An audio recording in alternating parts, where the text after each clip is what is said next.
안녕하세요. 연세대학교 미래캠퍼스 원주대학 혁신지원사업단장 최양석입니다. 먼저 바쁘신 중에도 온라인 성과 공유회에 참여해 주신 교수님들, 교직원분들, 학생 여러분, 그리고 대학 관계자분들께 진심으로 감사드립니다. 연세대학교 미래캠퍼스는 지난 2019년 6월부터 교육부와 한국연구재단이 주관하는 대학 혁신 지원 사업에 참여하여 대학 혁신을 추진하기 위한 다양한 프로그램을 운영해 왔습니다. 학생 중심 미래지향 융합교육 플랫폼 구축이라는 구체적인 사업 목표 아래 교육과정 혁신을 위한 25개의 세부 프로그램을 운영하고 있습니다. 올해는 코로나19 사태로 개인의 생활뿐 아니라 교육 환경도 매우 급변하였습니다. 미래캠퍼스는 대학 혁신 지원 사업을 통해 변화하는 교육 환경에 맞추어 학생 역량을 증진하고 교육의 질을 높이고자 다양한 노력을 해왔습니다. 이번 온라인 성과 공유회는 우리 대학이 교육 혁신을 위해 추진한 다양한 성과를 세상과 적극적으로 나누고 소통하려는 시도입니다. 이러한 시도를 통하여 앞으로 고등교육이 나아갈 전망을 모색하는 뜻깊은 자리가 마련되어 매우 감사하게 생각합니다. 특히 이번 성과 공유회에서는 포스트 코로나 시대에 우리 대학이 운영한 온라인 비교과 프로그램 우수 사례, 미래 캠퍼스의 대표적인 교육 모델인 SLI 교과목 운영 사례 등 2020 학년도에 수행한 대학 혁신 지원 사업 프로그램 중 우수한 사례들을 소개하고자 합니다. 모쪼록 이번 성과 공유회를 통하여 대학 교육 혁신을 위한 귀중한 배움의 시간이 되었으면 하는 바람입니다. 지난 1차년도 대학 혁신 지원 사업 연차 평가를 통해 우리 대학이 추진하는 프로그램의 우수성을 인정받은 만큼 앞으로도 미래를 선도하는 교육 모형을 확산시켜 학생들의 역량을 높이는 데 지원을 아끼지 않을 것입니다. 오늘 참여해 주신 여러분께 진심으로 감사드리며 앞으로 대학 교육 혁신을 위한 연세대학교 미래 캠퍼스의 노력에 많은 성원과 관심을 부탁드립니다. 감사합니다.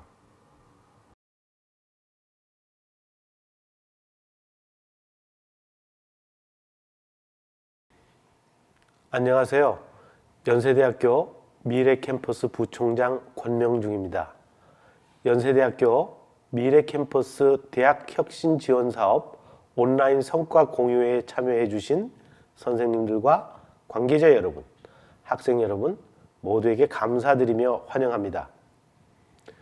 연세대학교 미래캠퍼스는 국내 최초로 레지덴셜 칼리지 교육을 성공적으로 시행하여 고등교육의 새로운 패러다임을 주도하고 여러 사업을 통해서 지속적인 교육 혁신을 추진해 왔습니다. 특히 학생 중심의 교육과정과 4차 산업혁명 시대를 대비하는 미래지향적 교육과정으로 전면적인 개편을 시행해 왔습니다. 이번 온라인 성과 공유회는 우리 대학이 고등교육 혁신을 위해 노력한 성과를 공유하고 보다 나은 대학 발전의 방향을 모색하기 위해 준비한 자리라고 생각합니다. 특히 올해는 코로나의 세계적 확산으로 우리 사회 전반이 많은 변화를 겪고 있고 그러한 변화는 대학 교육에도 많은 영향을 끼쳤습니다. 대학들은 포스트 코로나 시대의 미래 교육 전환을 위한 다양한 디지털 기반 교육 혁신을 시도하고 있습니다. 우리 대학도 이러한 교육 환경 변화에 적극적으로 대처하여 새로운 교육 기법과 교과 과정을 도입하고 인프라를 구축함으로써 앞으로 다가올 시대에 대한 혁신적 변화를 이루기 위한 노력을 지속적으로 기울이고 있습니다.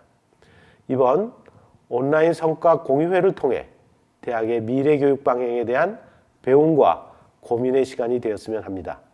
짐 론은 당신의 삶이 기회가 아닌 변화에 의해 더 나아질 수 있다고 말했습니다.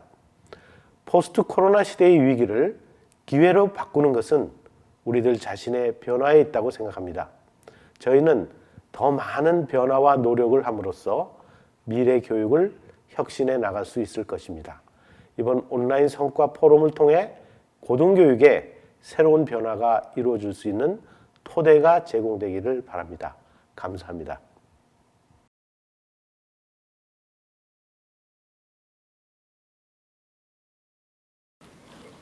안녕하세요. 연세대학교 미래캠퍼스 학사지도 교수 김현정입니다. 저는 오늘 대학혁신지원사업 대표 성과 사례에 대해서 발표하겠습니다. 대학혁신지업 대표 성과 사례입니다. 대표 성과 사례 분야는 교육, 그리고 학생 중심 교양교육 체계 강화를 위한 RC융합대학 신설이라는 내용입니다. 크게 4가지로 나뉘어져 있습니다. 사업 추진 배경, 사업 추진 내용, 사업 추진 성과, 성과 환류 및 향후 일정에 대해서 말씀드리겠습니다. 첫 번째로 사업 추진 배경입니다. 우선 교양교육과정 편성 및 운영을 전담하는 조직인 학부교육원은 교양교과를 운영하는 교양교육학부, 교양교육개발센터, RC교육센터로 구성되어 있습니다.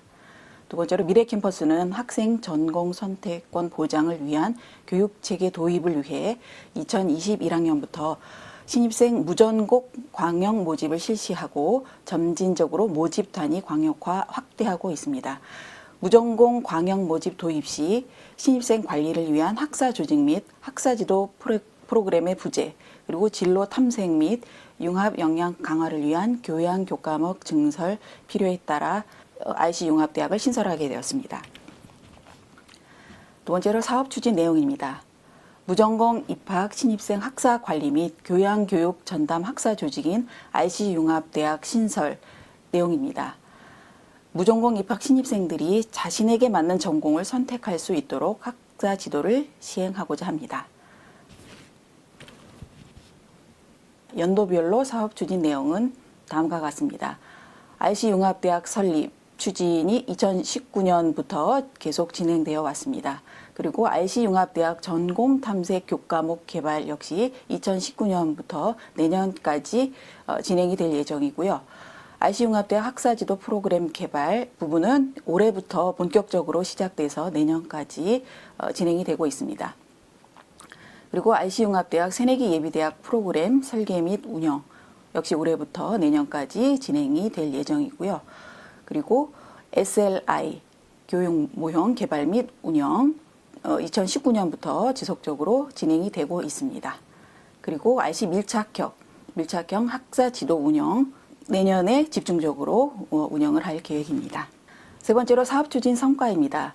미래캠퍼스는 학생 중심 미래지향 융합교육 플랫폼 구축을 위한 2대 클러스터, 즉 지속가능 발전 클러스터, 메디컬 헬스 클러스터, 그리고 4개 융합대학 체제로 학사 조직을 개편하고 있습니다. 학사 구조 개편을 위한 학칙 반영이 2019년 4월에 완료되었고요. 플랫폼 구축을 위한 2대 클러스터 그리고 4개 융합대학 체제는 보시는 표와 같습니다. 사업 추진 성과 두 번째로는 RC융합대학 설립추진위원회가 구성이 되어서 활동을 하고 있습니다. 2019년 9월부터 12월 1일까지 2020년 12월 1일까지 총 21차 회의가 개최되었습니다.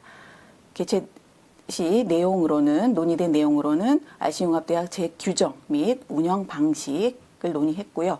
그리고 무전공 입학생을 위한 전공 선택 프로그램 개발, 예를 들어 대학 학문의 세계, 그리고 인문사회 전공 탐색 교과목, 자연공학의 기초 과목 강화 등의 프로그램을 개발하는 부분에 대해서 활발하게 논의가 진행되고 있습니다. 그리고 무전공 입학 신입생의 대학 생활 및 학업 적응을 위한 학사지도 전문 인력 확보에 노력을 기울이고 있습니다. 학사지도 교수 총 5명, 전공 학사지도 교수 총 64명, 하우스 마스터 교수 총 7명이 구성이 돼서 지금 RC융합대학 신설을 위해 노력을 하고 있습니다. 사업 추진 성과 세 번째로는 RC융합대학 교육과정 체계를 구축하고 있습니다.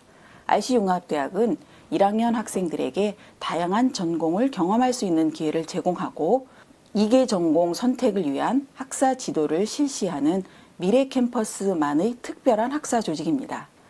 RC융합대학 설립을 통해 2021학년부터 입학하는 1학년 학생들에게 이계 전공 선택을 위한 다양한 전공 탐색 기회를 제공하는 학사 체계를 선제적으로 구축하고 있습니다.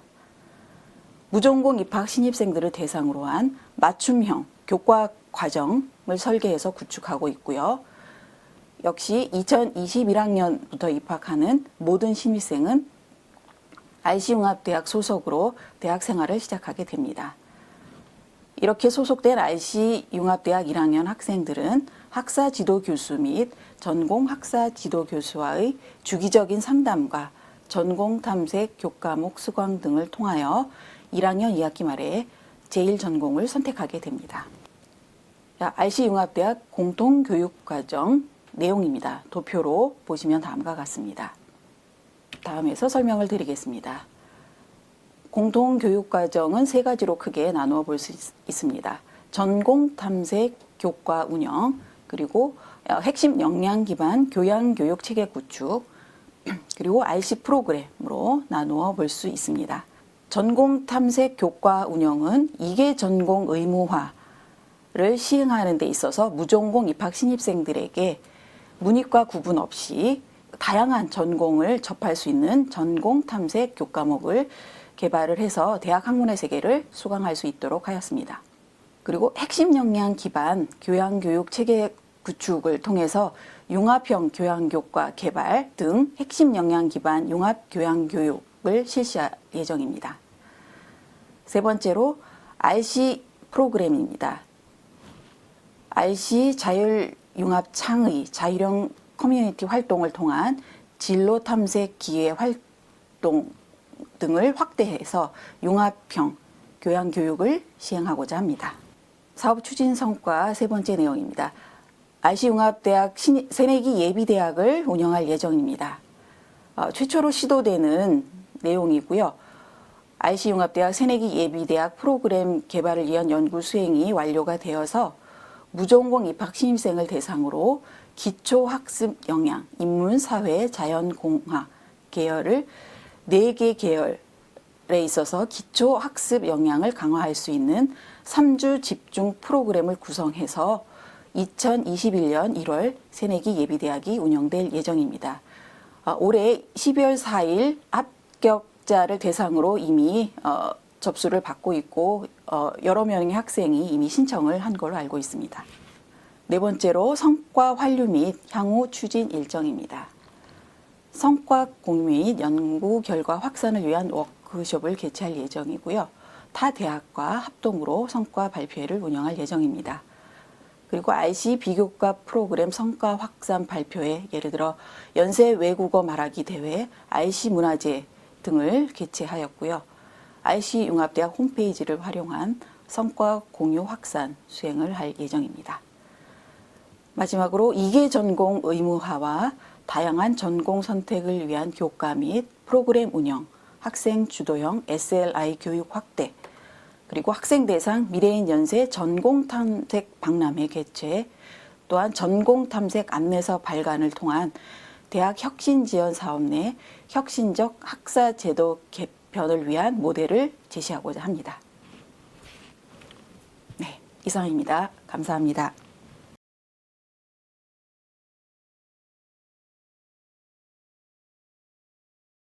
안녕하세요. 연세대학교 미래캠퍼스 SLI 교과목 개발 및 운영 우수 사례 발표를 맡은 미래융합교육개발원의 박소영입니다. 4차 산업혁명 시대를 맞이하여서 대학은 새로운 변화에 능동적으로 대처하는 인재를 육성해야 하는 시대적인 사명을 갖게 되었습니다.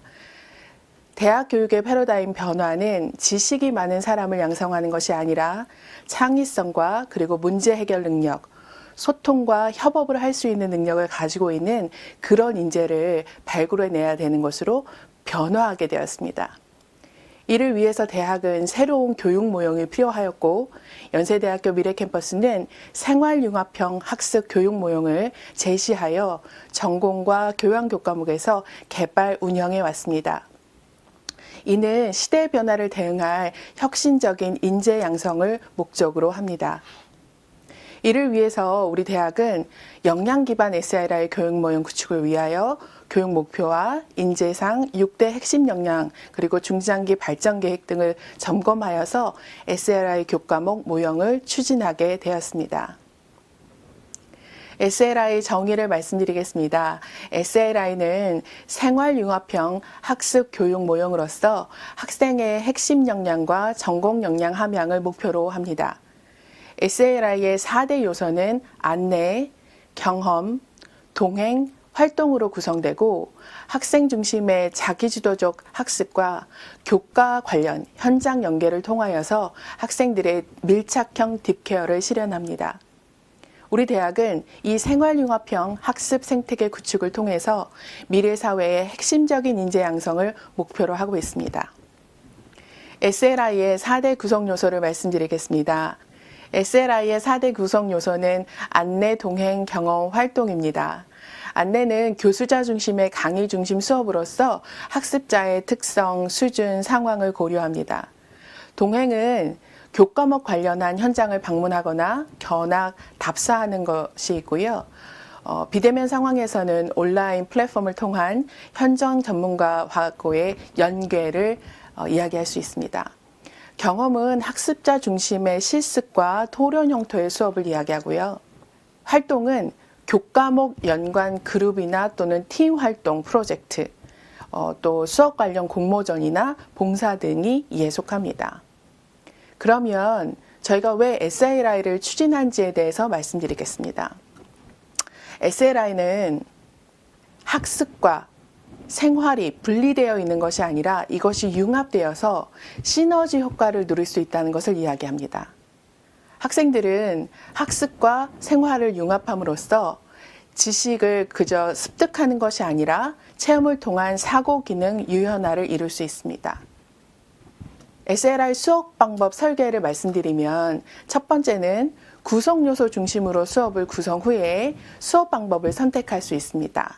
구성 요소인 안내나 활동, 경험, 동행들을 16주 주차 안에 교수자가 설계한 대로 배치하고 그 이후에 강의를 할 것인가, 토론을 할 것인가, 발표를 할 것인가 아니면 동행을 나갈 건지 이런 여부들을 설계할 수 있습니다.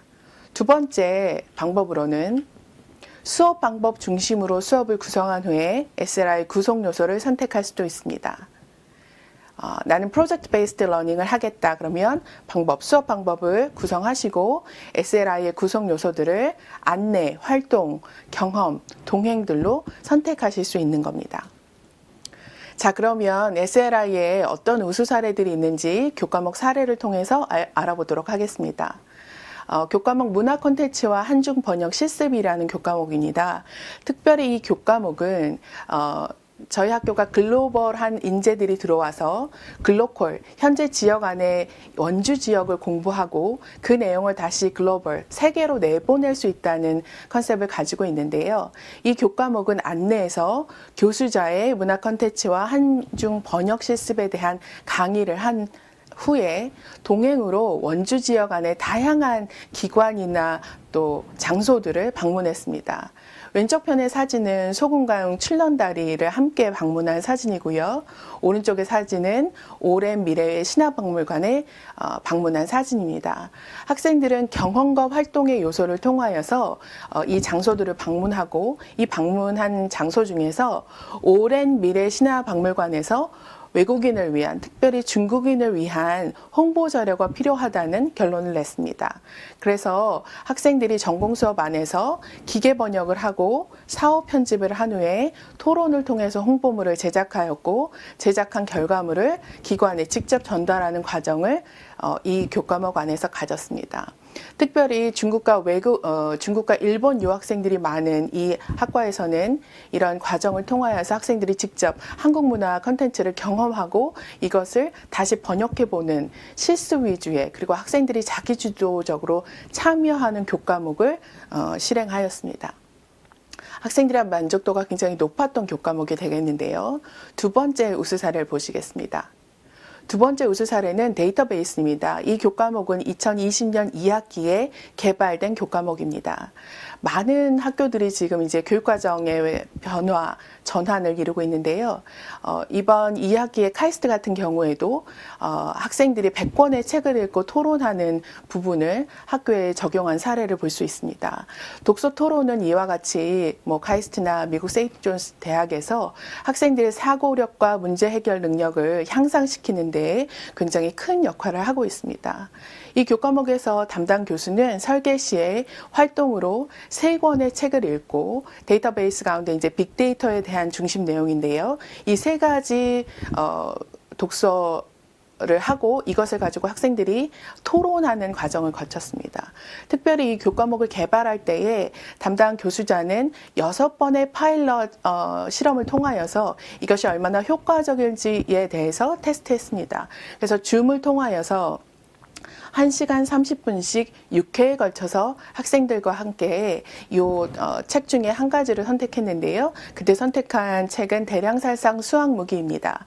이 3가지 책 모두 빅데이터가 어떻게 응용될 수 있는지에 대해서 상세하게 담고 있었고 학생들은 6회의 독서 토론을 통하여서 빅데이터를 실질적으로 어떻게 응용할 건지에 대해서 함께 토론하는 과정을 가졌습니다.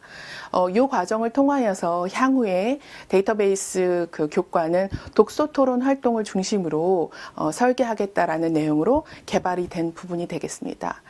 특별히 대학 인재들은 이제 그저 지식에 머무르는 것이 아니라 지식을 어떻게 발현할 건지에 대한 부분들이 굉장히 중요시되고 있는데요. 그 부분을 위해서는 이런 SLI 요소들을 중점적으로 투입하여서 활동하고 경험하면서 자기 중심적인 지식 세계를 더 함양할 수 있는 부분으로 나아갈 수 있었으면 좋겠습니다. 다음 우수 사례는 재무회계 원리라는 교과목입니다. 이 재무회계 원리 같은 경우에는 특별히 역량을 기반으로 설계했던 부분에서 우수 사례로 볼 수 있는데요. 이 교과목을 설계할 때에 역량을 먼저 제시했습니다. 학습 목표와 평가 과정에서 이 역량을 배양하고 평가하도록 설계했는데요. 평가는 활동 준비나 그룹 직무 토론, 경험의 요소가 되겠죠. 그리고 주요 결과들을 주요 역량과 연계하여서 평가하도록 설계했습니다. 특별히 이 교과목 안에서의 동행은 현장 전문가의 특강이나 면담으로 실시가 됐었는데요. 외부 감사법인이나 공인회계사들을 함께 연계하여서 학생들이 재무회계 원리에 대한 이론이 아니라 이론뿐만이 아니라 이론도 중요합니다. 이론뿐만이 아니라 현장 전문가들의 의견을 듣고서 함께 현장의 개념들을 더 많이 체득하고 알아갈 수 있도록 설계했는데요. 견학 같은 것들도 함께 설계를 하고 있습니다. 그래서 표로 보시면 지금 재무회계 원리 교과목 같은 경우에는 전공 역량 가운데 첫 번째, 기업에서 특정 업무를 수행할 수 있는 능력인 실무 지향성을 20%로 설계하였고, 부정에 물들지 않고 도덕적인 가치를 지켜나갈 수 있는 능력인 윤리성에 대해서 20%로 설정을 했습니다. 그리고 나머지 60%에 대해서는 기업에서 발생하는 문제를 전문가의 관점에서 해결할 수 있는 능력인 전문적 역량을 60%로 설계하여서 학생들이 이 교과목을 수강한 이후에 저런 역량들을 함양할 수 있다라는 계획 가운데 개발되고 운영된 교과목 사례가 되겠습니다. 다음 사례는 기업가 정신이라는 사례입니다.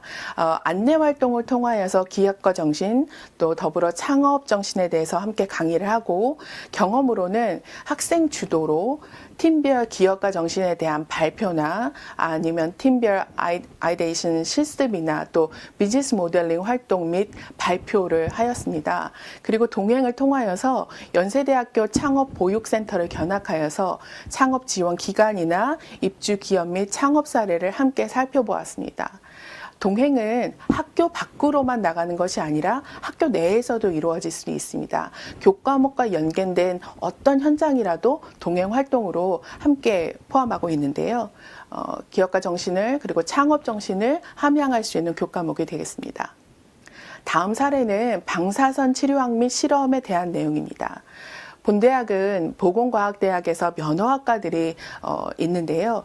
이때 안내 동행 경험 활동 중에서 경험과 활동 또 동행까지 함께 융합하여서 다양한 그 실습 사례들을 발굴하고 있습니다. 안내를 통하여서 우선 교수자는 최신 방사선 치료 기법과 방사선 병역요법 등과 같은 최신 임상 결과들을 이론 강의로 공유합니다.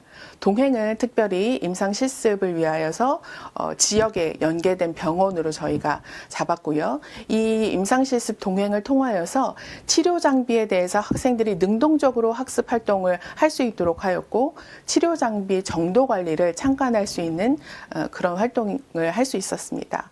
경험과 활동을 통하여서는 학생들이 실습안을 개발하고 각 팀별 턴 프로젝트를 통하여서 아주 활발한 교과목 학습도 이루어지고 있는데요. 오른쪽에 사진으로 보시면 20학년도 2학기에 면역학과 조직학 그리고 혈청학에서 학생들이 SLI 교과목에 함께 참여했던 사진 자료를 첨부해서 놨습니다. 우수 사례 6번째는 그래프 이론과 활용입니다. 특별히 저희가 작년도에 개발한 SLI 교과목 중에서는 교과목과 교과목이 융합하는 교과도 있었는데요. 이 그래프 이론과 활용과 같은 경우에는 타학과인 경영인공지능 교과목과 융합교육을 진행합니다. 그래서 중간고사 이전까지는 개별로 강의를 듣고요. 중간고사 이후에는 안내인 강의와 경험인 개별 또는 팀별 토론과 그리고 활동인 프로젝트를 두 교과목이 융합하여서 진행하는 내용으로 되어 있고요. 두 교과목 모두 학생들에게 굉장히 높은 만족도를 보이고 있는 교과목이 되겠습니다. 다음 사례는 노장 철학입니다. 이 부분은 안내의 활동 가운데 교수자가 학생들에게 SRL 교과목이 어떻게 운영하는지에 대해서 상세 공지를 해주었습니다. 그리고 연세대학교 미래캠퍼스가 가지고 있는 Ysek이라는 플랫폼을 통하여서 학생들이 질문 찾기를 어떻게 할 수 있는지 관련 사항을 상세 안내하였습니다. 경험과 활동을 통해서는 토론과 발표들을 아주 활발하게 진행을 했는데요. 모든 수업 주제를 발표 중심으로 진행을 하고 수강생은 질문 및 토론자 역할을 매번 감당하게 되었습니다. 원활한 질문 찾기와 토론을 위해서 Ysek의 질문 찾기 게시판들을 적극 활용하였습니다. 자, 이렇게 다양한 우수 사례들이 있는데 오늘 다 보여드릴 수는 없고요. 지난 2019년과 20년에 대학 혁신 지원 사업을 통하여서 SLI를 어떻게 추진했는지 두 가지 슬라이드를 통하여서 말씀드리겠습니다. 2019년에는 전공 SLI를 52개 교과목을 개발했습니다. 58명의 교내 연구자 및 18명의 외부 전문가들이 함께 이 개발 연구에 참여하였고요. 8개의 융합교과 사례 유형을 개발하였습니다. 이때 중점 사항으로는 역량 설정과 평가 계획, 주차별 설계 중심의 수업 계획서를 작성하도록 저희가 지원하였고, 이를 통하여서 기개발된 교과목을 차년도에 개설 운영할 수 있도록 했습니다. 특별히 19년에는 한국 문화 콘텐츠에 일하는 교과목을 시범으로 운영 지원하였습니다. 이때 학생들의 만족도가 높았기 때문에 운영 지원에 대해서 차년도인 2020학년도에 확대하여 실시할 계획을 세우게 되었습니다. 2020년도에는 저희가 전공 교과목에서는 30개 교과목의 SIL 교과목을 개발했습니다. 1학기 때에는 78개의 교과목을 저희가 운영하였고, 2학기에는 전공과 교양 합쳐서 전체 80개 교과목을 운영하였고, 전공은 20여 개 교과목에 운영을 하였습니다. 그 가운데 1, 2학기 모두 9과목에 대해서는 운영 지원을 하여서 그 교과가 더 활발하게 SLI 운영을 할 수 있도록 지원하였습니다.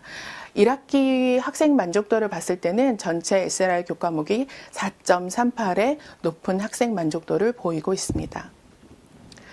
SLI 개발과 운영 지원을 위해서는 교수자들이 손쉽게 신청하실 수 있도록 시스템이 갖춰 있어서야 했습니다. 그래서 미래융합교육개발원의 홈페이지를 통하여서 SLI 개발과 그리고 운영 지원에 대한 신청을 하실 수 있도록 지원했습니다. 미래융합교육개발원의 홈페이지에 접속하셔서 교수 지원, 교수법 개발, SLI 교수법 연구 등으로 탭을 통하여서 아주 손쉽게 교수자들이 접근하셔서 신청하실 수 있는 절차를 마련해 두었습니다. 우리는 지금 대학 교육의 변화, 바로 그 지점을 돌아서고 있습니다. SLI는 교수자 강의인 안내, 학습자의 자기주도적인 활동, 경험, 동행 등 체험을 통한 지식 체계를 강화합니다. 학습과 삶은 분리되어 있지 않습니다. 학습과 생활이 융합되었을 때 시너지 효과를 가져올 수 있습니다. 학생들이 변화하고 있는 시대의 요청에 따른 복잡한 요구들을 충족시키기 위해서 지식, 기능, 태도, 그리고 가치를 총동원하여서 능력을 갖추고 변화하는 세상에 나갈 수 있도록 연세대학교 미래캠퍼스는 생활융합형 학습 SLI 교육 모형을 지속 확대하고 고도해 나갈 것입니다. 감사합니다.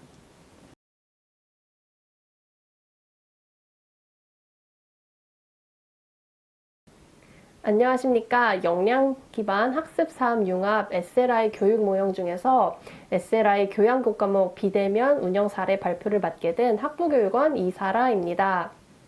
학부교육원에서는 SLI 교육 모형을 교양 교과목에 접목하여 운영 중에 있습니다.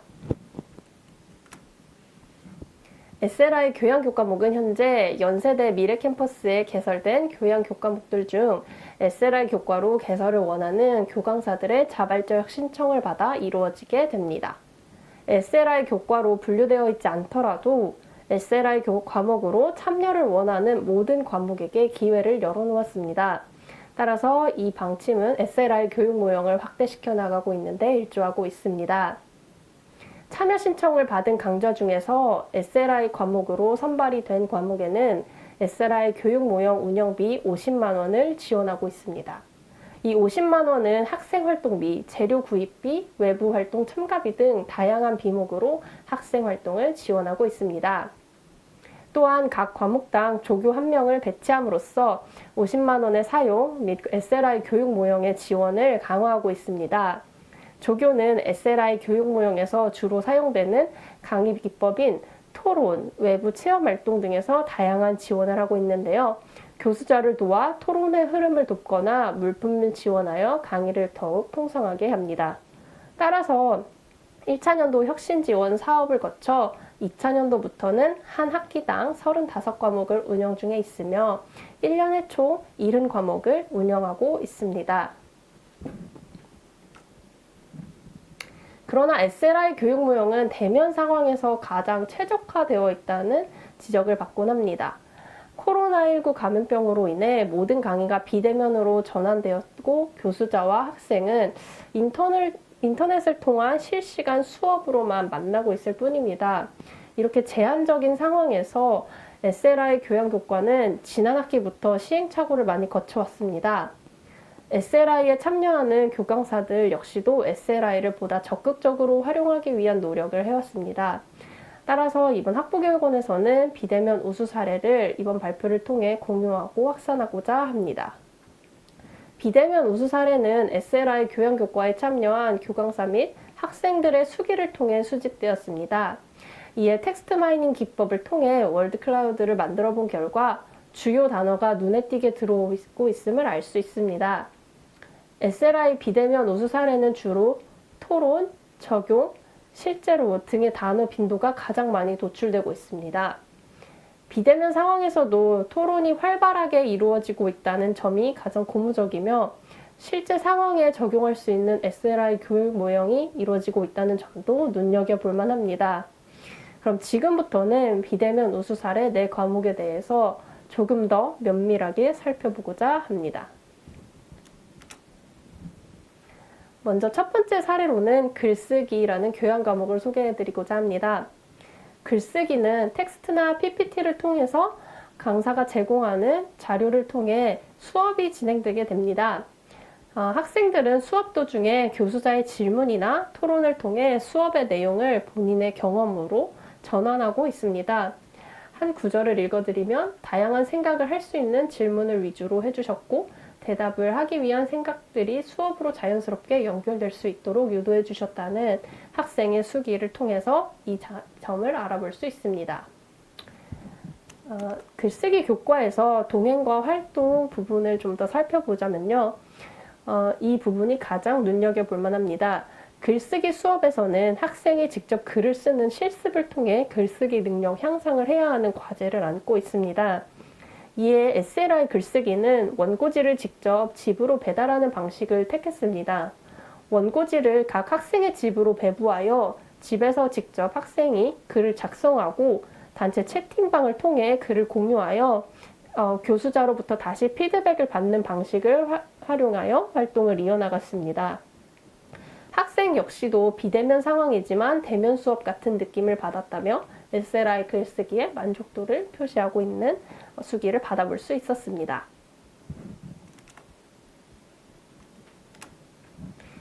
다음으로는 건강과 운동 사례를 보고자 합니다. 건강과 운동의 경우는 교수자의 안내에 무엇보다 강점을 많이 두고 있습니다.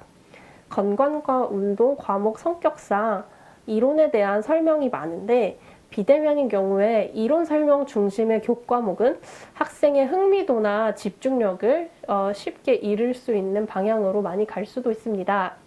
이를 극복하고자 교수자는 영화의 내용을 가미한 신경작용 설명을 통해서 수업 컨텐츠를 가장 풍부하게 만들고 있는 수업이라고 볼 수 있습니다. 여기에 코로나19 바이러스 등 시의성 높은 컨텐츠를 제공하여 학생들의 수업 몰입도를 가장 높일 수 있는 환경을 제공하고 있습니다. 경험에서 한 가지 학생들의 수기를 하나 보자면 코로나19 바이러스와 바이러스, 영화 혹성 탈출로 배우는 신경작용 등 시의성이 높은 수업이어서 재미있게 학습할 수 있었다.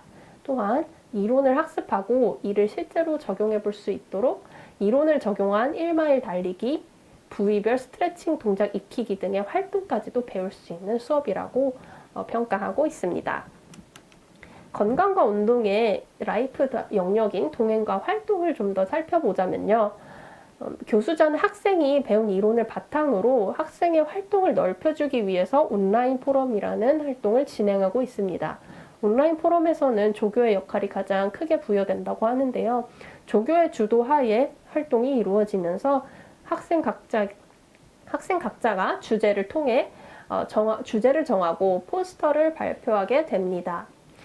이후 포럼 참여를 통해 우수자를 선정하고 순위에 따른 시상을 함으로써 강의 참여도를 더욱 높이고 있는 수업입니다. 이 지금 옆에 나와 있는 포스터는 한 온라인 포럼 참여했던 우수한 학생의 포스터입니다.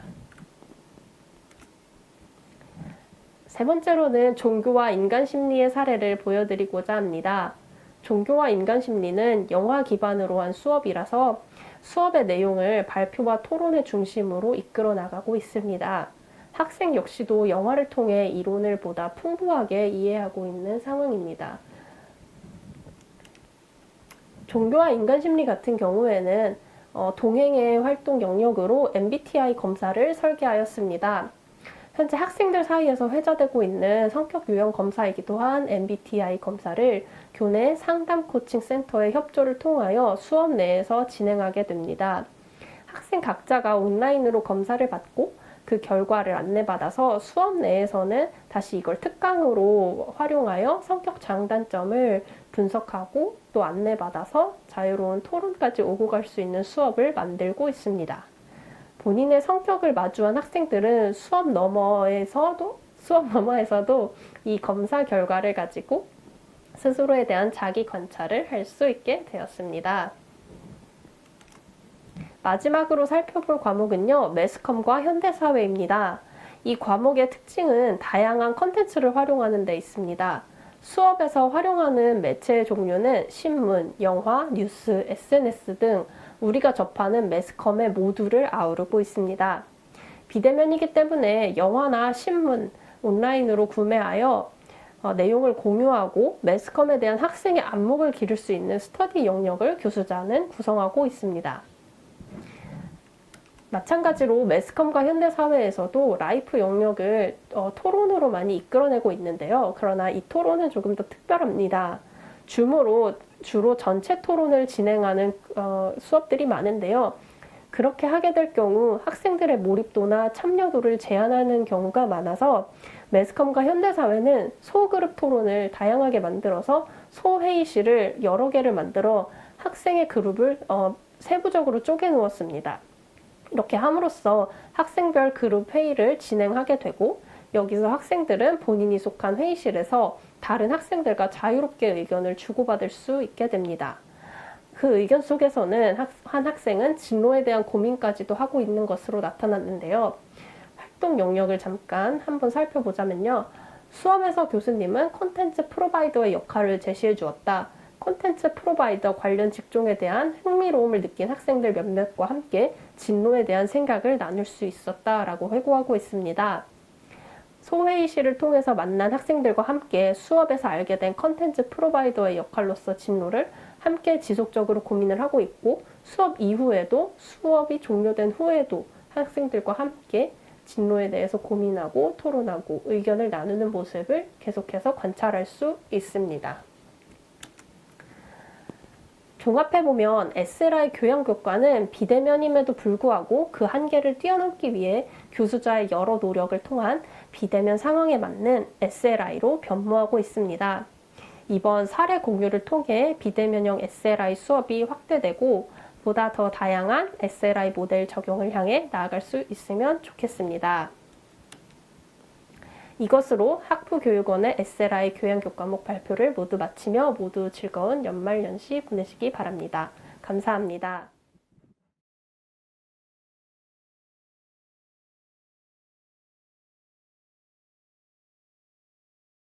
네, 안녕하세요. 저는 RC 비교과 프로그램을 담당하고 있는 대학혁신지원사업단 그리고 학부교육원의 이경은 연구원입니다.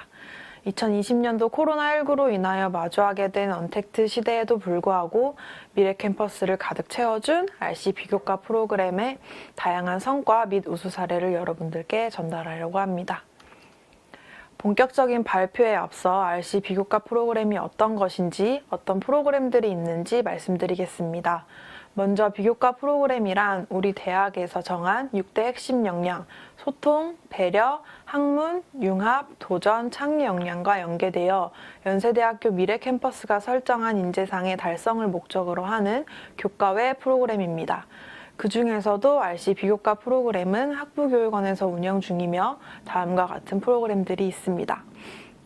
먼저 섬김의 리더십과 문제 해결 역량을 배양하고 소통, 배려 및 융합 역량 확대를 위한 팀 커뮤니티 활동을 이어나가는 RC 자유형 커뮤니티가 있고 학생 자발적 참여 중심의 RC 하우스 프로그램에 해당하는 RC 공통인성 교육, 도전과 창의 정신 배양을 위한 경진대회가 진행되는 RC 활동 경진대회, 마지막으로 이러한 RC 비교과 프로그램들의 성과를 여러 재학생 및 학내 구성원과 공유하고 확산시키기 위한 RC 비교과 성과 확산 발표회가 있습니다.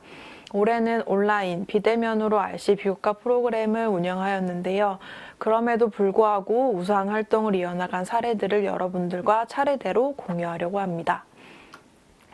RC 자유형 커뮤니티는 말 그대로 재학생 여러분들이 자체적으로 3인에서 5인 이상의 팀, 즉 커뮤니티를 구성하여 자유롭게 활동을 하는 프로그램입니다. 팀당 최대 50만 원씩 활동비를 지원하고 있으며 활동 분야로는 학습 분야 문제 해결, 사회 문제 해결, 섬김 활동이 있습니다. 활동 분야에서 확인할 수 있는 것처럼 학습 과정에서 혹은 캠퍼스, 지역사회 등에서 문제 해결이 필요하다고 생각되어 이를 해결하기 위한 활동을 하거나 봉사활동, 학과 홍보활동 등을 목표로 활동하고 싶은 재학생은 누구나 팀을 만들어서 지원하실 수 있습니다. 활동을 마치고 심사를 통해 우수팀을 선발하여 별도의 시상금을 지급하고 학부교육원장 명의의 상장을 지급하고 있습니다. 올해는 1학기, 하계 2학기에 걸쳐 프로그램을 운영하였으며 겨울 계절 학기에도 운영 예정에 있습니다. 현재까지 총 56팀 429명의 학생이 참여하였습니다. 그 중에서도 우수팀에 선정된 활동의 사례를 소개해드리겠습니다. 사회 분야 문제 해결 분야에는 올해 1학기 때 우수상을 수상한 GP 산업설계팀이 있었습니다. GP 산업설계팀은 상수도 시설의 4차 산업기술을 활용하여 새롭고 효과적인 수도관리 방법에 대하여 연구해보는 활동을 하였습니다. 최종적으로 거미줄 모양의 수질 관리 및 제어 시스템을 갖춘 그리드 파이프 상수도 시스템이라는 결과물들을 만들어내었고, 실제로 활동 종료 후에 여러 공모전에 참여를 하여 수질 관리 공모전에서 수상을 한 것으로 알고 있습니다. 학습 분야 문제 해결에는 보건행정학과 학생들이 모여 기초통계 이론 학습을 공부하는 보행기 팀이 있었습니다. 보행기 팀은 올해 1학기에 활동을 진행하였는데, 학습을 통하여 통계 지식을 습득하는 것에서 그치지 않고 자신이 이해한 내용을 서로에게 설명해주고 체계적으로 정리하여 발표하는 과정을 통해 자체적인 심화학습을 진행하였습니다. 올해 코로나로 인하여 오프라인 활동이 불가능하였지만 다양한 플랫폼을 통해 학습 활동을 이어나갔습니다. 한 학기 동안 8차례의 이론학습, 4차례의 통계 프로그램 실습, 2차례의 조별 발표, 여기에 1차례 외부 교육 참여까지 활발하게 활동하여 우수상을 수상하였습니다. 섬김 활동 분야에는 이번 학기 우수상을 수상한 브리오티 팀이 있습니다. 브리오티 팀은 작업치료학과 학생들로 이루어진 팀입니다. 이번 학기 팜플렛, 포스터 등의 제작 지원을 받아 작업치료사라는 직업을 소개하고, 우리 학교 작업치료학과에서는 어떤 것들을 배울 수 있는지 캠퍼스 및 지역사회에 홍보하는 활동을 진행하였습니다. 다음 프로그램은 RC 공통인성교육 프로그램입니다. RC 공통인성교육은 우리 학교의 이글하우스, 솜니움하우스, 머레이하우스, 로이스하우스, 베리타스하우스, 아람뜰하우스, 초아름하우스 총 7개 하우스에 각각 한 학기당 하우스 활동비 200만 원을 지원하고, 각 하우스의 마스터 교수님들과 RA 학생들이 1학년 RC 학생들의 공통인성교육과 더불어 학교 생활에 잘 적응할 수 있게 도와줄 수 있는 자율적인 프로그램을 운영하는 비교과 프로그램입니다. 1학기에는 총 30개의 하우스 프로그램을 운영하였으며 총 3,658명의 1학년 학생이 참여하였고, 2학기에는 총 29개 하우스 프로그램을 운영하여 약 2,600명 정도의 1학년 학생이 참여하였습니다. 온라인으로 프로그램을 운영할 수밖에 없었음에도 불구하고 각 하우스마다 아주 다양한 프로그램들을 진행하였고, 많은 1학년 RC 학생들이 참여하였습니다. 그 중에서도 머레이 하우스에서는 주간 머레이라는 프로그램을 운영하였습니다. 주간 머레이는 RC들에게 좀 더 효과적으로 학교 관련 정보를 전달하기 위해서 랜선 캠퍼스 투어, 맛집 소개 영상, RA의 일상을 공유하는 브이로그 영상들을 직접 촬영하고 편집하여 유튜브를 통해 1학년 RC 학생들과 공유하고 댓글 이벤트 등을 통해 소통하였습니다. 아람뜰 하우스에서 진행한 아이디어 있니 혹시? 라는 프로그램은 우리가 살고 있는 다양한 곳에서 발생하는 이슈들에 대한 사회적 참여를 도모하기 위하여 사회적 이슈와 관련된 포스터나 슬로건, 동영상 제작과 관련된 공모전을 기획한 프로그램입니다. 보시는 것처럼 새로 개정된 어린이 보호구역, 안전수칙과 관련된 포스터와 층간소음과 관련된 동영상 등이 공모전에서 수상하였습니다. 초아름하우스에서는 1학년 RC 학생들이 직접 자치회를 꾸려서 활동한 초아름하우스 RC 자치회 프로그램이 있었습니다. 실제로 많은 1학년 학생들이 학교에 방문하지 못하였는데, 이를 위하여 다양한 활동과 공모전, 챌린지, 캠페인 등에 참여할 수 있게 독려하였고, 캠퍼스 등교 브이로그를 직접 제작하여 공유하는 등 조금 더 친근한 방법으로 학교를 소개하고 정보를 공유하였습니다. 다음 프로그램은 RC 활동 경진대회입니다. RC 활동 경진대회 중에서도 연세 외국어 말하기 대회 소개해드리겠습니다. 연세 외국어 말하기 대회는 1인부터 5인까지 팀을 구성하여 참가하실 수 있으며, 주제에 맞게 영어, 중국어, 일본어로 말하기 대회를 하는 프로그램입니다. 올해의 주제는 윤동주 시인의 하늘과 바람과 별과 시를 낭송하는 것이었습니다. 최종 대회를 진행하기 전에 우리 학교에 재학 중인 외국어 원어민 재학생과 1대1 매칭을 해드리고 멘토링 교육을 제공했습니다. 멘토링 교육 후에 최종 대회를 진행하여 우수 학생을 선발하고 시상금과 상장을 지급하였습니다. 올해는 오프라인 대회를 열 수 없어서 시낭송 동영상을 제출받아 심사를 진행하였고 멘토링 교육 역시 줌을 이용하여 진행되었습니다. 영어 멘토로는 마릴린 아산 학생이 도와주었고 중국어 멘토로는 위짱닝 학생이, 일본어 멘토로는 사나다 레이카 학생이 참여해 주었습니다. 총 22팀의 28명 학생이 대회에 참가하여 멘토링 교육을 받고 동영상을 제출해 주었습니다. 동영상을 직접 보여드리지 못해 너무 아쉽지만 시낭송 동영상 일부를 여러분들께 보여드립니다. 최우수상을 수상한 차이용 팀은 2명의 학생이 중국어로 자화상을 낭송해 주었고 투팍스 팀은 영어로 자화상을, 3등을 수상한 학생은 일본어로 서시를 낭송하여 우수상을 수상하였습니다. 다음 프로그램은 RC 활동 경진대회 중에서도 RC 문화제를 소개해 드리겠습니다. RC 문화제는 마스터 교수와 RA 및 RC 학생들이 문화예술 수업을 통해 키운 역량을 발휘할 수 있는 문화 관련 프로그램을 주체적으로 계획하고 진행하는 프로그램입니다. 올해는 11월 9일부터 13일까지 5일간 5개의 다양한 프로그램을 온라인으로 진행하였고 총 2,721명의 1학년 학생이 RC 문화제에 참여하였습니다. RC 문화제에서 진행한 프로그램을 하나씩 소개해 드리겠습니다. 솜니움 하우스에서는 책 세상을 바꾼 전염병의 작가이신 예병일 교수님을 모시고 작가와의 만남이라는 프로그램을 진행하였습니다. 코로나19로 인하여 전염병에 대한 관심이 많아지는 요즘 프로그램을 통하여 새로운 시각으로 전염병을 바라보고 독서에 대한 즐거움을 발견할 수 있는 기회를 제공하였습니다. 이글하우스와 아람뜰하우스에서는 누구나 참여할 수 있는 가요제, 이글이글 가요제를 진행하였습니다. 재학생이 직접 참여하여 무대를 만들고 올해 코로나19로 인하여 집에서만 감춰두었던 끼를 마음껏 뽐낼 수 있는 즐거운 자리를 마련하였습니다. 베리타스 하우스와 초아름 하우스에서는 연세를 바꾸는 시간 10분, 연세밭이라는 프로그램을 진행하였습니다. 이 프로그램에서는 RC 학생들이 대학 생활에서 혹은 지금까지의 인생에서 경험한 것을 강연의 형식으로 공유하여 솔직한 또래들의 이야기를 들어보고 소중한 경험을 서로 공유하는 뜻깊은 자리를 만들었습니다. 머레이 하우스에서는 미션 참여 버라이어티 방송 돌아온 머레이 방구석 미션놀이라는 프로그램을 진행하였습니다. 온라인 플랫폼을 사용하여 실시간으로 방송을 진행하면서 코로나 때문에 숨겨진 나이키, 나만 알기 아까운 특별한 추억, 나만 가지고 있는 물건이라는 주제로 사진이나 영상 혹은 사연을 받아 공유하는 프로그램을 진행하였습니다. 로이스 하우스에서는 로이스 시그널이라는 방송을 진행하였습니다. 1학년만이 경험할 수 있는 새내기 대학 생활을 경험하지 못한 학생들을 위해서 전화통화를 통한 고민 상담소와 익명 소개팅 프로그램을 라디오로 진행하였으며 이를 통해 RA와 고민도 나누고 다른 학생들과도 가까워질 수 있는 시간을 마련하였습니다. 마지막 프로그램입니다. RC 비교과 프로그램 성과 확산 발표회는 1년 동안 진행되었던 비교과 프로그램을 소개하고 우수팀 시상식과 성과 발표를 통해 그 성과를 공유하는 프로그램입니다. 비록 올해는 온라인으로 진행하여 학생들의 얼굴을 직접 보고 그 생생한 경험담을 전달받을 수는 없었으나 비교과 프로그램에 관심이 있는 많은 재학생들이 참여하여 다른 학생들은 어떻게 활동하고 있는지, 우수 사례에는 어떤 활동들이 있는지 공유할 수 있는 뜻깊은 자리가 되었습니다.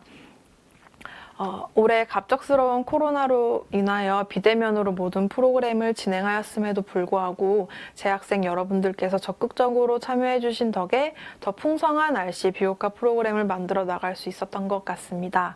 제 발표는 여기까지입니다. 감사합니다.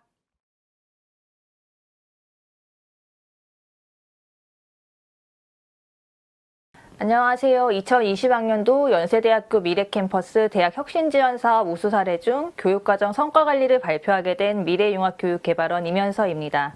오늘 저는 저희 원내 교육성과관리팀에서 올 한 해 동안 진행되어 온 업무들의 사례들을 통해 우리 학교가 진행되는 교육성과관리의 방향 및 앞으로의 발전 방향 등에 대해서 이야기해 보고자 합니다.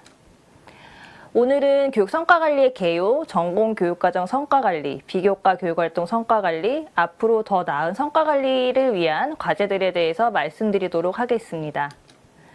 첫 번째 내용인 교육성과관리 개요에서는 교육성과관리의 필요성과 교육성과관리 절차에 대해서 알아보도록 하겠습니다. 대학에서 교육 성과 관리가 필요하고 중요하게 된 이유는 무엇일까요? 대학의 역할은 시간이 지남에 따라 변화되었습니다. 대학은 학생 성공을 위해서 존재하는 조직으로 대학이 추구하는 비전, 목표, 인재상 실현을 위해 대학의 교육은 어떻게 나아가야 하는지, 대학의 제한적 예산을 활용하여 우리가 추구하는 교육 성과를 어떻게 하면 극대화할 수 있는지, 학생 개인과 교과, 비교과, 그리고 학교 밖 활동들이 어떤 관계 속에서 학생 성공을 위해 얽혀져 있는지, 이런 필요성들에 의해서 교육 성과는 보다 체계적으로 관리되어져야 된다고 이야기되고 있으며 우리 대학도 이러한 흐름에 맞춰서 체계적인 교육 성과 관리를 위한 과업들을 수행하고 있습니다. 교육 성과 관리 체계가 잘 구축되기 위해서 가장 중요한 것은 교육 성과 관리 필요성에 대해 모든 구성원들이 인식하고 공유하고 있어야 됩니다. 성과 관리라는 절차가 기존에 진행되지 않았던 것들이 아니고 모든 진행 과정의 근거들을 마련하고 운영해야 되는 번거로움을 동반하기 때문에 성과 관리 관련 과업들은 구성원들에게 불편함을 줄 수밖에 없습니다. 그러나 이러한 불편함에도 불구하고 교육 성과 관리의 필요성에 구성원들이 공유하고 있다면 번거로움을 감내하는 데 매우 큰 도움이 될 거고 이는 학교가 체계적인 교육 성과 관리를 하는 데 있어 가장 중요한 첫걸음이 될 것입니다. 다음으로 교육 성과 관리를 위해 구체적인 지표가 설정되어야 될 것입니다. 우리 대학은 중장기 발전과제 비전 2030, 그다음 에이스 플러스 사업, 대학 혁신 지원 사업 등에서 성과 지표 또는 KPI를 관리하고 있습니다. 우리 대학의 비전, 목표, 인재상 구현을 위한 타당한 교육 성과 지표를 설정해야 될 것이며 이러한 성과 지표 달성을 위해서 지속적으로 노력을 해야 될 것입니다. 다음 단계는 교육 성과 관리를 위해서 매우 다양한 정보들이 수집, 분석, 평가되어야 될 것입니다. 이를 위해서 관련 데이터들은 통합 관리하는 시스템이 갖추어져야 될 것이고 우리 대학은 연세인 역량 관리 시스템을 통해서 그 역할을 수행하고 있으며 해당 시스템의 기능들을 연차별로 보강해 되면서 운영되고 있습니다. 데이터들을 체계적으로 관리할 수 있는 시스템이 갖춰져 있다면 해당 데이터들을 바탕으로 교육 성과가 달성되었는지 또 잘 달성될 것인지에 대한 판단을 하기 위한 다양한 분석과 평가가 동반되어야 할 것입니다. 우리는 교과 활동에서는 교육과정 인증, 강의평가, 교육과정 및 교육과목 CQI 등을 통해서 평가를 하고자 하며 비교과 프로그램의 경우에는 중간점검 및 연차 성과 보고서 등을 통해서 체계적으로 교육 성과를 관리하기 위한 체계들을 다잡아 나가고 있는 상황입니다. 교육 성과 달성을 위해서 평가 분석 부서에서는 교과의 경우에는 학과를 대상으로 비교과 프로그램의 경우에는 담당 부서를 대상으로 중간 점검 또는 연차 성과 보고서의 결과에 대해서 교육 성과 달성을 위한 피드백이 제공되어야 되며 다양한 교육 활동의 결과물들 중에서 우수한 성과들을 달성한 프로그램을 통해서는 구성원들과 공유함으로써 우리 대학이 모두가 함께 발전할 수 있는 문화를 조성할 수 있어야 할 것입니다. 교육 성과 관리의 두 번째 내용은 전공교육과정에 대한 내용입니다. 전공교육과정에서는 성과 관리가 왜 필요한지, 성과 관리를 위해 시행하고자 하는 교육과정 인증과 교과목 인증에 대해서 간단히 설명드리도록 하겠습니다. 교육과정 질관리는 교육과정 질관리 규정과 대학 기본 역량 진단에서 교육과정 영역에 그 근거를 가고 있습니다.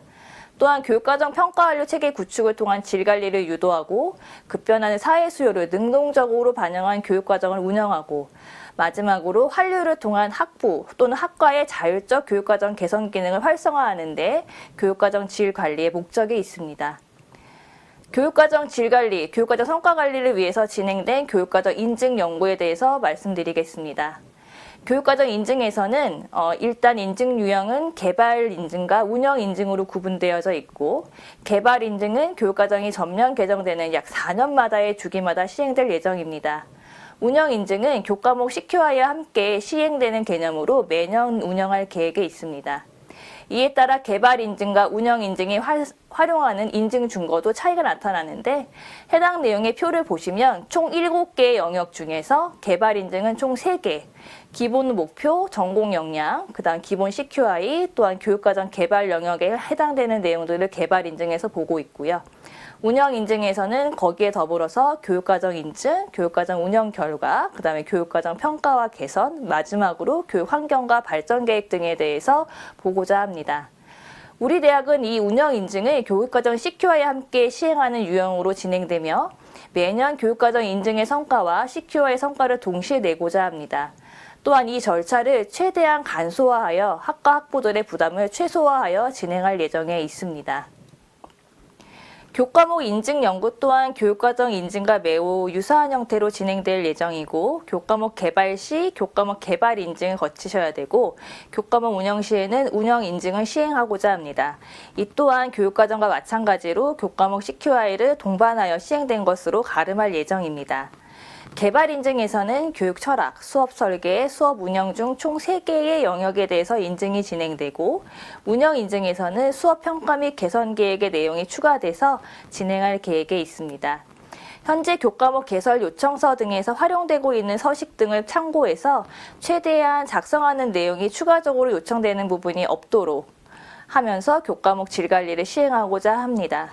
교과목 인증의 경우에는 우리 대학이 추구하는 특성화, 예를 들면 SLI 교과목이라든지 디지털 헬스케어 교과목이라든지 지속가능 발전 분야의 교과목의 경우에는 해당 특성화의 성격이 인증 내용에 포함되어 평가될 수 있도록 하고자 합니다.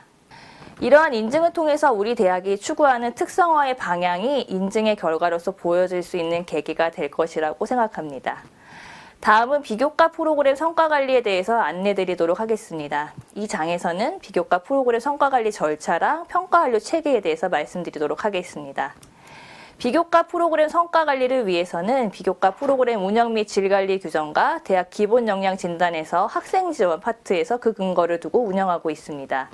또한 비교과 프로그램 운영 체계 정례화를 통한 체계적인 성과관리, 환류를 통한 프로그램의 자율적 개선 기능 활성화, 프로그램 성과에 기반한 예산 진행의 효과성 제고 등이 저희가 비교과 프로그램 성과관리하는 목적이라고 할 수 있습니다.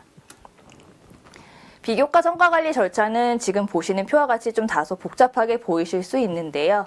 최근에 이루어진 내용을 먼저 설명을 드리면 9, 10월 달에 이루어진 것은 중간 성과 분석 및 우수 사례 공유의 내용이 있습니다. 저희가 비교과 프로그램을 운영하는 부서들을 대상으로 해서 중간 점검을 한 결과가 있고요. 또한 우수 사례를 추천받아가지고 우수 사례에 대한 그 내용들을 심사한 결과들을 안내드린 바 있습니다. 또한 올 연말에는 부서별 자체 평가를 통해서 내년 초에는 부서별 연차 보고서 및 차년도 계획을 작성하시도록 안내드릴 예정입니다. 또한 해당 부서별 성과 보고서는 전체적으로 취합해서 종합 성과 보고서를 작성해서 비교과 통합운영위원회를 보고하고 해당 내용의 보고 내용은 다시 한번 대학 진로지도위원회에 상정되어 우리 대학의 진로지도에 대한 정책 방향 등에 대해서 논의가 될 예정입니다. 앞서 설명드린 절차를 보다 체계적으로 보여드리기 위해 환류 과정만을 다시 설명드리고자 합니다. 아래쪽을 보시면 실행 운영 부서에서는 자체 성과 평가를 통한 개선사항 도출, 또 그 내용을 다시 차년도 계획 등에 환류하는 절차를 거쳐서 1차 환류를 거치게 되고요. 부서에서 작성하시는 연차별 성과보고서는 종합성과보고서로 작성돼서 비교과 통합관리운영위원회에 보고되고 해당 내용들을 점검하는 절차로 2차 환류 과정을 거치게 됩니다. 부서 내에서는 차년도 계획 수립에 있어서 아래에 보시는 바와 같이 수요조사, 실태조사 등의 내용이 반영될 필요가 있고요. 자체 성과 평가 시에는 교내 교육 만족도 조사 또는 학부 교육 실태조사 등의 평가 내용을 반영해서 프로그램의 평가를 해주시면 될 것 같습니다. 마지막으로 교육 성과 관리 향후 과제에 대해서 말씀드리도록 하겠습니다. 교육 성과 관리를 위한 질 개선 평가는 아래와 같은 이유로 매우 중요합니다. 교육 운영의 근거를 확보하여 대학 교육 발전의 지속적인 추진 근거를 제공하여야 되고요. 예산 및 자원 배분의 타당성을 제고할 수 있습니다. 또한 교육 운영에 대한 교회적 인증, 교육과정 특성화와 관련된 교육적 의사결정 등의 중요한 근거 자료로 활용될 수 있습니다. 이러한 교육과정 성과 및 질 관리가 잘 되려면 어떻게 해야 될까요? 우리는 기본적인 질문으로 이와 같은 5가지 질문을 하고자 합니다. 교육과정 개념은 어떻게 규정할 것인지, 교육과정의 목적은 어디에 둘 것인지, 교육과정의 범위를 어디까지 포함할 것인지, 교육과정 성과관리의 전담 또는 전문 조직을 갖추고 있는지, 교육과정 성과관리 조직은 어떤 역할을 수행해야 할 것인지, 우리는 이러한 질문에 대해서 어떻게 대답할 수 있을까요? 우리는 위의 질문에 대해서 모두 있느냐라고 묻는다면 거기에 대해서는 그렇다라고 답할 수 있습니다. 그러나 위에 5가지가 모두 잘 되고 있느냐라고 묻는다면 앞으로 해야 될 역할들이 더 많이 남아있다고 봅니다. 현재 성과관리를 위한 다양한 체계와 제도들을 마련하고 운영을 앞두고 있는 상황입니다. 앞으로 교육 성과 관리가 잘 이루어지기 위해서는 우리 대학이 원하는 비전과 목표, 그리고 사회가 요구하는 인재 양성, 마지막으로 학생들을 성공하기 위해서 전적으로 지원하기 위한 우리의 의지와 태도가 중요할 것입니다. 지금까지보다 앞으로가 더 중요한 지금입니다. 다 함께 갈 수 있는 연세대학교 미래 캠퍼스가 되면 좋겠습니다. 경청해 주셔서 감사합니다.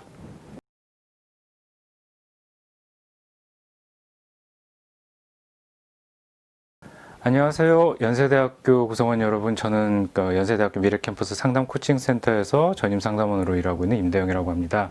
저희 센터에서는 2020학년도 재학생들의 정신건강 실태 조사를 통해서 우리 학생들이 가지고 있는 심리 특성에 대해서 조사를 한 부분이 있고요. 혁신지원 사업을 통해서 그런 사업을 진행하게 되어서 오늘 이 성과 공유회를 통해서 그 결과를 여러분들과 좀 나눠보고자 합니다. 오늘 보고의 내용은 연구의 필요성 및 내용, 연구 개요, 연구 결과, 정신건강 위기 수준, 그리고 결론부로 간단하게 좀 말씀을 드리려고 하고요. 일단 먼저 저희가 그 대학생활 연구 보고서를 통해서 알고 싶어 했던 부분은 지금 이 학교를 다니고 있는 재학생들의 정신건강에 관한 정신건강에 관한 내용들, 위험 요인, 보호 요인, 그리고 일반 현황에 대한 자료들을 수집을 하려고 했고요. 그것을 위해서 진단형 도구와 비진단형 도구, 다시 말해서 우울과 불안 같은 정신증을 판별할 수 있는 도구와 그 외 일반적인 문항들을 사용을 했습니다. 그래서 거기에 응해준 설문 응답자들이 미래도약 패널 558명이 응답을 했고요. 이분들의 응답을 통해서 앞으로 심리 지원을 위한 사업 및 프로그램의 사전조사로서 활용을 할 예정입니다. 조사 문항은 아까 말씀드린 것과 같이 구성이 되어 있고요. 위험 요인 4가지, 우울, 불안, 자살, 스트레스, 그리고 보호 요인, 생활 만족도, 그리고 적응적 심리 요인이라고 해서 자아 존중감, 자기 효능감, 정서 조절, 낙관주의 이렇게 해서 9가지의 정신건강 문항으로 구성되어 있고 그 외 일반 현황들, 성별, 그리고 소속 단과대학, 학년, 경제적 수준, 물질적 지원, 그리고 도움 청할 사람의 수 등으로 구성이 되어 있었습니다. 먼저 일반 현황에 대해서 먼저 말씀을 드리려고 하는데요. 조사에 참여했던 사람들 중에 558명 중에 59%가 여성, 그리고 41%가 남성이었고요. 단과대학별로는 인문예술대학이 14%, 과학기술대학이 21%, 전경대학 28%, 보건과학대학이 35%였는데 2%, 0%는 지금 동아시아 국제학부의 글로벌 엘리트 학부고요. 전경대 포함해서 저희가 조사를 하였습니다. 학년은 보시는 바와 같이 균일하게 조사가 되었습니다. 이 조사를 하면서 가장 좀 말씀드리고 싶은 부분이 이 부분일 것 같은데요. 저희 재학생들이 느끼고 있는 자기의 경제적 수준과 그리고 가정으로부터 받는 물질적 지원의 수준을 먼저 조사를 했는데 지금 보시는 것처럼 경제적 수준을 중간에 보통으로 봤을 때 잘 사는 편이다가 조금 더 많은 비율을 차지하고 있는 걸 볼 수 있고요. 또 물질적 지원도 보통이다를 중간으로 봤을 때 받고 있는 편이다, 충분히 받고 있는 편이다가 훨씬 더 많은 비율이고 전혀 받지 못하고 있다, 부족하다가 상대적으로 굉장히 낮은 비율을 차지하고 있는 것을 볼 수 있습니다. 그래서 다시 말해서 우리 재학생들이 평균적으로 경제적으로는 굉장히 안정되어 있는 학생들이 많다라는 것을 알 수 있는데요. 요거는 지금 대학생활 연구 보고서 외 다른 검사 결과인데 지금 아까 보여드린 부분들을 좀 뒷받침하는 자료가 될 것 같아서 가지고 왔습니다. 대학생활 적응검사라고 해서 2020년 9월에 RC 수강생들, 다시 말해서 신입생 1356명을 대상으로 저희가 조사를 한 내용인데요. 실제 수입 수준을 물어봤습니다. 150만 원 이하, 150에서 300, 300에서 450, 450에서 600만 원, 그 600만 원 이상 이렇게 5구간을 정해서 이렇게 물어봤는데 보시다시피 600만 원 이상이 거의 35% 이상을 차지하고 그 150만 원 이하 그리고 150에서 300만 원 이하 구간이 그 앞서 그 위상의 구간들보다 굉장히 작은 비율을 차지하고 있는 걸 볼 수 있고요. 그리고 주관적으로 경제적 형편을 봤을 때도 매우 높음, 보통이 낮음과 매우 낮음보다 훨씬 더 많은 비율을 차지하는 걸로 봐서 위에 경제적 수준의 내용과 비교했을 때 비슷한 경향을 보인다고 할 수 있겠습니다. 다시 말해서 올해 한 해 우리 재학생들의 특징이 아니라 1학년들에게서만도 이런 특징들이 나오는 걸로 봐서 학교가 기본적으로 갖고 있는 그 특징이라고 볼 수 있는 것이죠. 근데 이것이 지금 우리 재학생들의 정신건강에 어떤 영향을 미치고 있는지를 좀 더 얘기를 드리고 싶은데요. 그 전에 먼저 다른 일반 현황 좀 더 먼저 말씀을 드리겠습니다.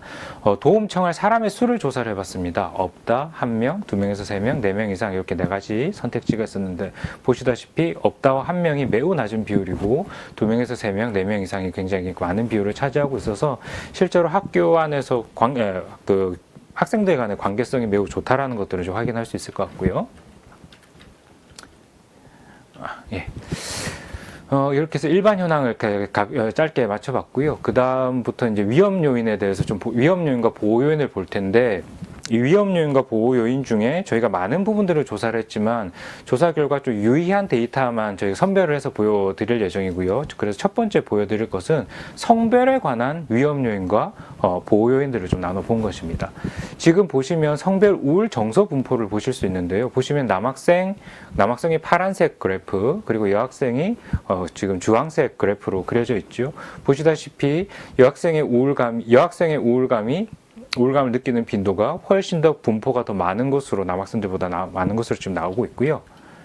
그 다음에 보시면 성별 공황적 불안 분포인데 말 그대로 공황적 불안이어서 신체적인 반응을 일으킬 수 있는 불안을 얘기를 하는 건데 보시다시피 남학생의 그래프가 여학생들보다 밑으로 쳐져 있어서 그 여학생의 공황적 불안이 남학생들보다 더 높다는 것도 알 수 있습니다.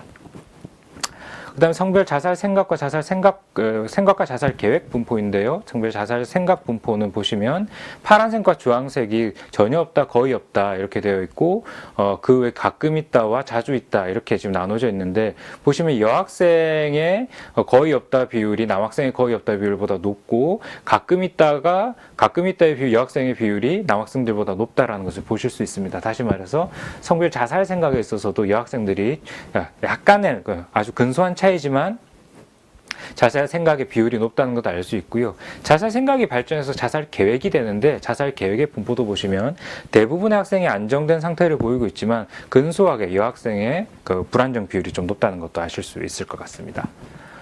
성별에 따른 스트레스 차이는 굉장히 광범위하게 나타났습니다. 거의 대부분의 척도에서 여학생의 스트레스가 남학생의 스트레스보다 높은 걸로 나타났고요.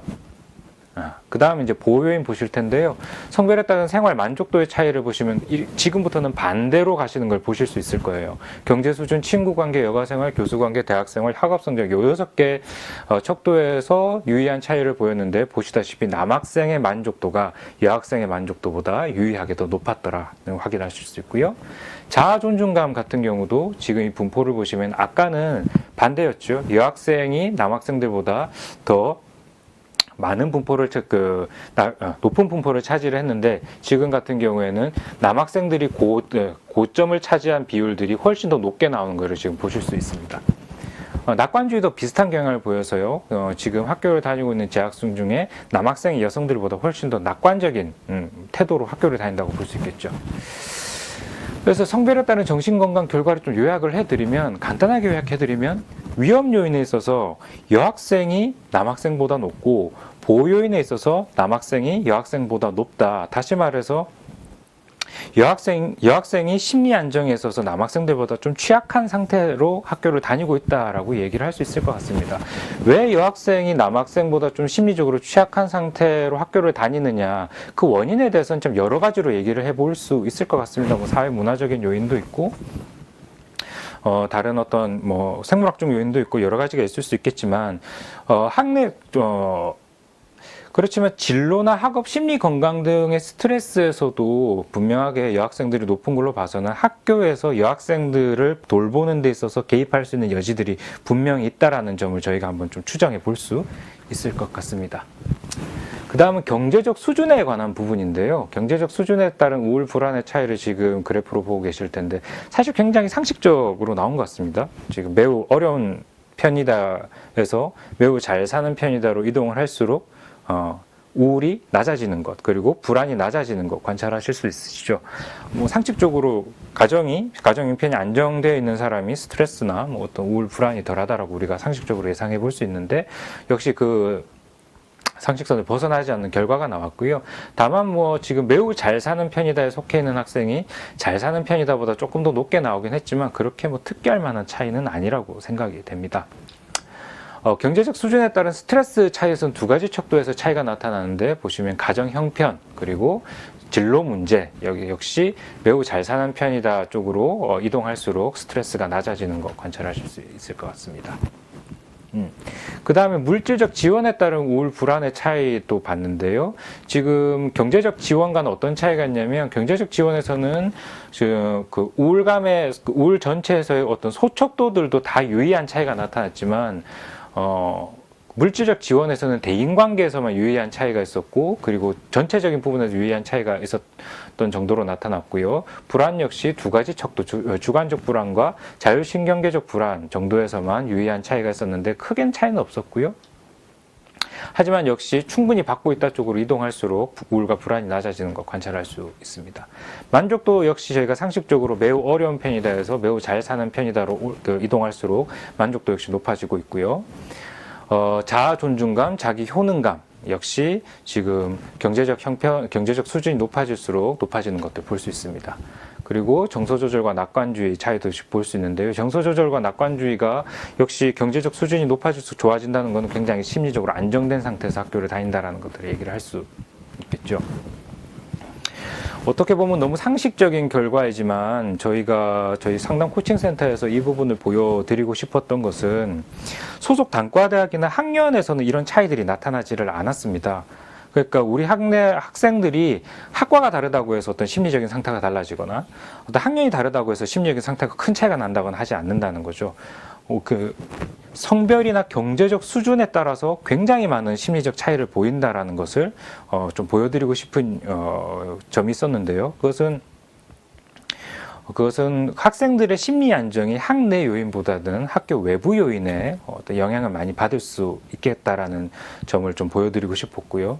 또 한 가지는 지금 앞서 처음에 일반 현황 보셨다시피 저희 학생들이 굉장히 그 경제적으로 안정된 학생의 비율이 더 많다라는 것을 볼 수 있어서 결론적으로는 학내 심리적인 안정도가 높다라고 우리가 얘기할 수 있겠지만 그렇지 못한 학생들의 경우에 그리고 지금 사회적 분위기로 봐서 학내에서 학생들 간의 경제적 박탈감에 관한 이슈가 굉장히 두드러지게 나타나지 않을까. 그리고 그런 것들이 앞으로의 진로 지도나 학습에 또 어떤 영향을 미칠지에 대해서 한번 숙고해 볼 필요는 있다라는 말씀을 좀 드리고 싶습니다. 마지막으로 도움 청할 사람 수에 따른 우울 불안 차이인데요. 역시 뭐 상식적인 결과입니다. 도움 청할 사람의 수가 많을수록 정신건강 위험 요인은 낮아지고 정신건강 보호 요인은 높아지는데 도움 청할 사람의 수는 모든 요인에서 유의한 결과가 나타났고요.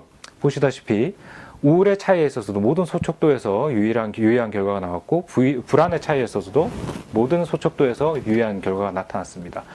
보시면 자살 생각과 자살 계획 분포 보시면은 자살 생각을 도움 청할 사람의 수가 없다라는 학생들의 비율이 많이 낮긴 하지만 눈으로 보시다시피 이 비율이 그 안정군과 고위험군의 비율이 눈으로 보는 것처럼 굉장히 많은 차이를 보인다는 거 보실 수 있으시고요. 자살 계획도 역시 마찬가지로 없다는 학생들의 그 안정군 비율이 매우 낮은 걸 보실 수 있으실 것 같습니다. 앞서 페이지 잠깐 한번 더 보시면요. 무엇보다 저희가 보여드리고 싶은 부분은 도움 청할 사람의 수가 없는 사람과 한 사람이라도 있다라고 하는 사람의 차이가 엄청나다라는 것이죠.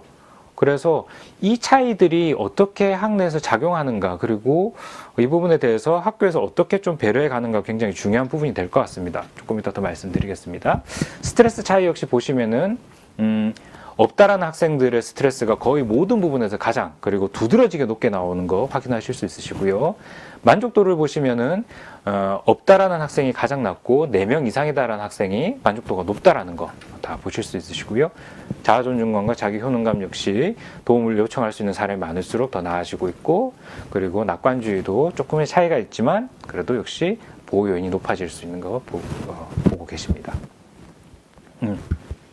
저희는 저희 센터에서 내부적으로 이 부분에 대해 좀 논의를 하면서 이것이 왜 이렇게 나타났는가라고 했을 때 연세대학교 미래 캠퍼스가 RC 교육을 하고 있다는 점이 가장 중요한 요인이 아닐까라고 생각을 했습니다. 여러분 잘 아시다시피 1학년 분반에서 시작을 해서 그 분반 모임에서 좀 관계성을 잘 쌓아서 학교 생활을 하기 때문에 어떤 지금도 결과로 보시다시피 도움 요청할 사람의 수가 많다라고 느끼는 학생들의 비율이 굉장히 높게 나오는 것 같고요. 그래서 전반적으로 관계성의 부분에 있어서는 굉장히 안정된 학교라고 재학생들의 안정도가 높다라고 볼 수 있겠죠. 다만 역설적으로 그 체제에 잘 적응하지 못하는 학생들의 어떤 심리적인 어떤 불안, 그리고 학생들의 어떤 적응, 이 문제에 대해서 학교가 어떻게 대처할 것인가, 그리고 같이 학교를 다니고 있는 재학생들이 어떻게 도움을 줄 것인가, 여기에 대해서는 좀 특별한 관심을 좀 가져볼 필요가 있지 않나 생각을 합니다. 예, 그래서 이제 진짜 마지막으로 우울 불안의 위기 수준을 좀 보여드리고 마무리를 하려고 하는데요. 우울 위기 수준에서 유의한 결과가 나왔던 것은 성별의 차이였고요. 보시다시피 우울은 세 가지 구간으로 나누는데 우울하지 않은 상태, 그리고 유력 우울, 그러니까 우울해질 수 있는 상태라고 얘기할 수 있겠고요. 확실 우울 단계는 임상적으로, 다시 말해서 치료가 필요한 수준의 우울감을 느끼는 비율인데 보시면 여학생들의 비율이 훨씬 높은 거를 보실 수 있습니다. 불안 역시 그 여학생들의 비율이 높은 거를 보실 수 있고요.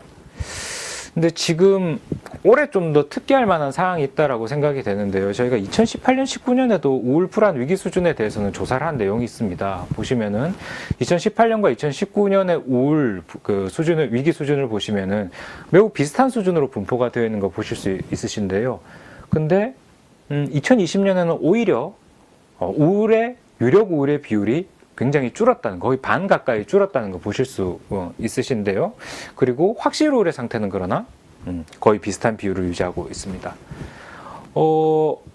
근데 밑에 불안 위기 수준 분포를 보시면 2018년과 2019년에는 불안하다라고 느끼는 학생의 비율이 매우 낮은 데 비해서 2020년에는 불안하다고 느끼는 학생의 비율이 굉장히 비약적으로 늘은 것을 보실 수 있으십니다.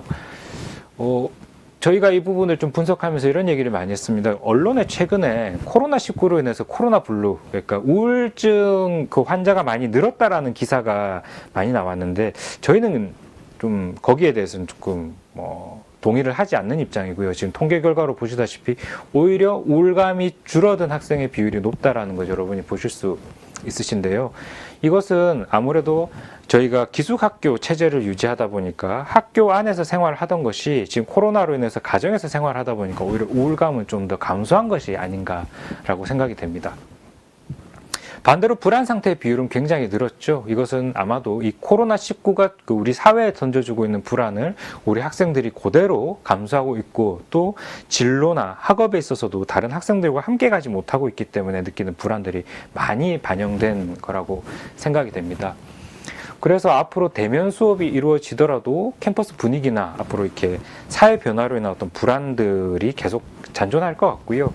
이 포스트 코로나라는 말을 요즘 많이 쓰고 있는데 정말 그 포스트 코로나 상황에서 이 대학 사회가 우리 재학생들에게 어떤 확실한 길들을 제시를 하고 교육할 것인지에 대한 고민들이 많이 필요하다고 생각을 하고요. 그리고 마지막 한 가지는 확실 우울의 비율에 대해 좀 말씀을 드리고 싶은데, 코로나 상황과는 무관하게 확실 우울의 비율이 유지가 된 것들을 볼 수 있습니다. 저희 상담 코칭센터가 일을 해야 되는 이유가 그 부분에 있다라고 생각이 되고요. 생각보다 많은 학생들이 우울감을 가지고 학교를 다니고 있고 거기에 대해서 전문적 도움이 필요하다라는 점 여러분들도 기억하고 계시고, 저희 센터나 전문적 기관이 여기 학교에 있다라는 것을 기억하시고 학생들이 도움을 받을 수 있도록 알려주시면 좋을 것 같습니다. 결론부인데요. 제가 계속 발표를 하면서 말씀을 드렸던 것 같고요.